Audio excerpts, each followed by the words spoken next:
Eh bien, à cette rentrée 2013, nous avons poursuivi les travaux d'isolation thermique dans les écoles. Donc on a investi cet été encore 700 000 € en isolation thermique, donc de fenêtres et de portes dans les écoles, notamment à l'école Michelet où il y a eu d'importantes rénovations. On a aussi poursuivi les travaux dans les cours d'école, car Gomard est une école qui a été bien impactée par ces travaux.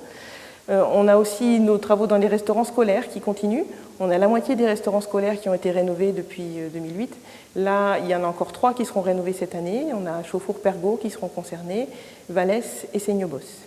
Outre l'amélioration du confort pour les enfants, ces travaux nous permettent aussi de donner suite à 100% des demandes d'inscription pour la restauration scolaire, sachant que cette année, on a quand même accueilli 280 enfants en plus à la rentrée.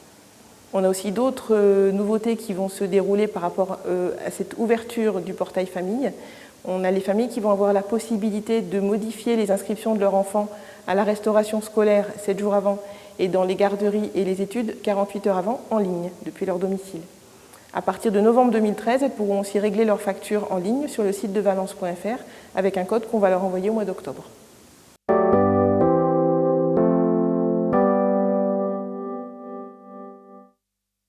Bonjour Julie, mais il faut savoir que les tablettes numériques, c'est la suite logique des ordinateurs qu'on a installés déjà depuis quelques années dans les écoles et la suite aussi des classes mobiles.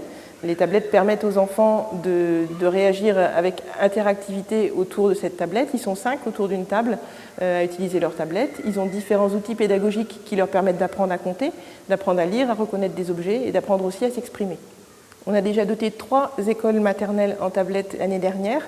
Donc ces tablettes ont eu un franc succès, que ce soit pour les enseignants ou pour les enfants. Donc on généralise ces dotations à cette rentrée en dotant 7 écoles supplémentaires.